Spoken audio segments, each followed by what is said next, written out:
Welcome dear friends once again. और आज हम एक बहुत ही इम्पोर्टेंट वीडियो के साथ उपस्थित हैं और ये वीडियो नेशनल इनकम अकाउंटिंग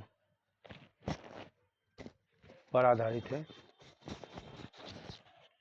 तो नेशनल इनकम अकाउंटिंग के इस वीडियो में एक बार मैं पुनः अपने सभी बच्चों का स्वागत करता हूं और उम्मीद करता हूं कि आप बोर्ड एग्ज़ाम की तैयारी बड़े अच्छे ढंग से कर रहे होंगे।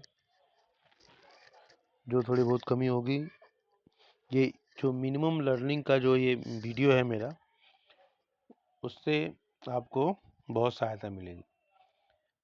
पहली बात तो ये पूरा डॉक्यूमेंट्स मैंने आपको भेजा हुआ है व्हाट्सएप में और उम्मीद है कि इन क्वेश्चंस को आप डेली प्रैक्टिस करें, लिखें, याद करें और जो कॉन्सेप्ट समझ में नहीं आया उसको शेयर करें। हालांकि बच्चे बहुत कम पूछते हैं, इसलिए मैं इसका वीडियो बना देता हूँ। तो चलिए आज स्टार्ट करते हैं। नेशनल इनकम अकाउंटिंग के एक बहुत ही महत्वपूर्ण कॉन्सेप्ट के ऊपर चर्चा करने जा रहे हैं, differentiate domestic income and national income. तो नेशनल इनकम और डोमेस्टिक इनकम के बीच में के जो अंतर हैं उनके ऊपर आपको प्रकाश डालना है। क्वेश्चन ये कई प्रकार से पूछा जा सकता है। एक तो लॉन्ग आंसर के रूप में आ गया, वेरी शॉर्ट आंसर के रूप में। दूसरा, इससे असर्शन रीजनिंग के क्वेश्चन, अगर ये कॉन्सेप्ट सही है तो असर्शन रीजनिंग के क्वेश्चन निकल कर आ जाएंगे। अगर मैच द फॉलोइंग पूछता है तो मैच द फॉलोइंग, एमसीक्यू पूछता है तो एमसीक्यू। कुल मिला के कहने का मतलब है कि ये कॉन्सेप्ट कई जगह काम आएगा, न्यूमेरिकल में भी काम आएगा, इसलिए इस कॉन्सेप्ट को आपको पकड़ना है। चलिए पहले डोमेस्टिक इनकम लेते हैं और इस पूरे कॉन्सेप्ट में देखिए यहाँ पर मैप नहीं बनाया हुआ होगा। और अगर बच्चे आपको याद हो कि आपको इंडिया का मैप मैंने बनाया था, श्रीलंका का मैप बनाया था और उस मैप में वाटर बॉडीज़ को भी ड्रॉ किया था, इंटरनेशनल वाटर को भी दिखाया था, एम्बेसीज़ को भी मैंने दिखाया था। ठीक है, तो इससे नेशनल इनकम, डोमेस्टिक इनकम के जितने भी कॉन्सेप्ट उसमें निकल कर आते हैं वो सारे कॉन्सेप्ट अपने दिमाग में रखिए कि किस प्रकार भारत की बाउंड्री मतलब डोमेस्टिक इनकम। लेकिन अगर एम्बेसीज है, विदेशी विदेशी एम्बेसीज है, तो वो उस देश की डोमेस्टिक इनकम का पार्ट होगा जिस देश की एम्बेसी भारत में है। इसी तरह अगर भारत की एम्बेसी दूसरे देश में है, श्रीलंका में फॉर से एग्जाम्पल, तो श्रीलंका में डोमेस्टिक टेरिटरी का पार्ट नहीं होगा, वो भारत की डोमेस्टिक टेरिटरी का पार्ट होगा, भारत की एम्बेसी इन श्रीलंका। तो ये सब सारी बातें हम पहले बता चुके हैं। और इसी तरह इंटरनेशनल टेरिटरी जो वाटर बॉडी है या एरोप्लेन वगैरह का जो मूवमेंट होता है, तो उसमें एक मैंने कॉन्सेप्ट दिया था, झंडे का कॉन्सेप्ट दिया था। तो वो झंडे का कॉन्सेप्ट जो है इतना बढ़िया कॉन्सेप्ट है कि आप वो कहीं भी काम आता है।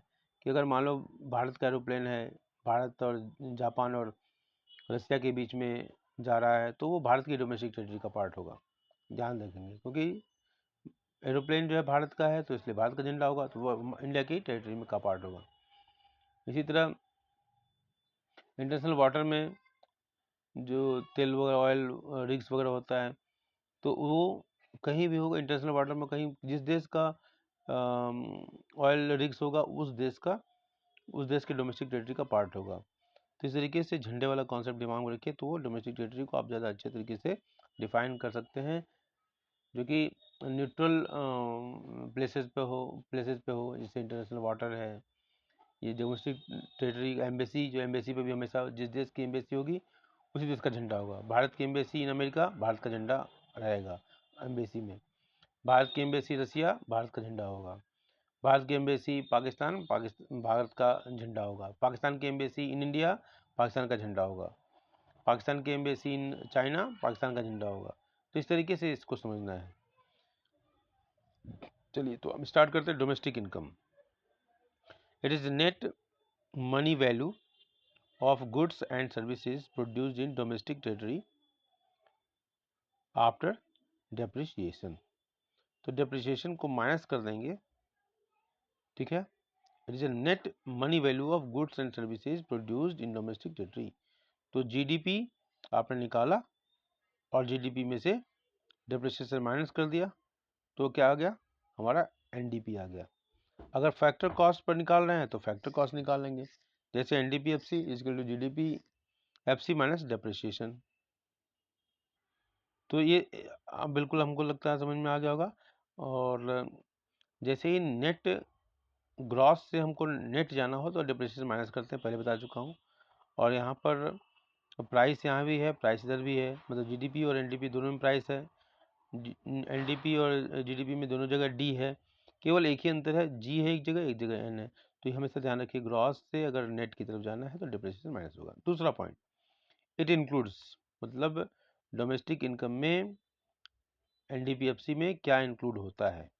Income earned bye Indian citizen in India, भारतीय जो नागरिक हैं भारत में जो इनकम अर्न कर रहे हैं वो इसका पार्ट होगा।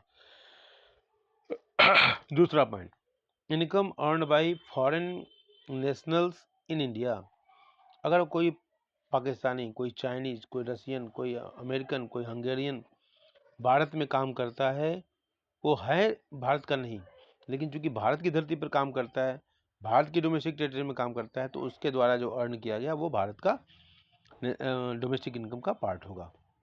Income earn by foreign nationals in India. Next, it does not include, क्या इंक्लूड नहीं करता है? Income earn by Indian nationals outside India, अगर कोई भारतीय अमेरिका में अर्न करता है, चाइना में अर्न करता है, भारतीय है लेकिन चूंकि विदेशी धरती पर अर्न करता है, तो वो हमारी डोमेस्टिक इनकम का पार्ट नहीं होगा। इस चीज़ को समझने की जरूरत है। तो डोमेस्टिक इनकम क्या हुआ? National income minus NFIA। अगर हम नेशनल इनकम में से net factor income from abroad को माइनस कर देते हैं, सॉरी, तो वो हमारी डोमेस्टिक इनकम का पार्ट बन जाता है। अब यहाँ NFIA को एलेबोरेट कर दिया गया है, net factor income from abroad. अब NFIA में देखो, फीफा माइनस फीटा का एक कॉन्सेप्ट है। कुछ लोग यहाँ काम करते हैं तो पैसा अपने कुछ विदेशी काम करते हैं अपने देश में पैसा भेजते हैं, कुछ भारतीय यहाँ काम कर विदेश में काम करते हैं वो यहाँ भेजते हैं, तो इन दोनों के बीच का डिफरेंस ये कहलाता है NFIA, net factor income from abroad. एक होता है एक factor income from abroad, factor income to abroad, दोनों को माइनस कर देंगे तो NFIA आ जाएगा। चलिए, तो ये अब आते हैं डोमेस्टिक इनकम की हमने बात किया। अब हम आते हैं नेशनल इनकम की बात करते हैं। तो नेशनल इनकम को हम डिनोट करते हैं NNPFC से। So it is a net money value of goods and services produced by normal resident of a country after depreciation. Net money value of goods and services produced by normal residents of a country after depreciation. तो भारत में जो normal residents हैं, तो GNP की बात हो रही है,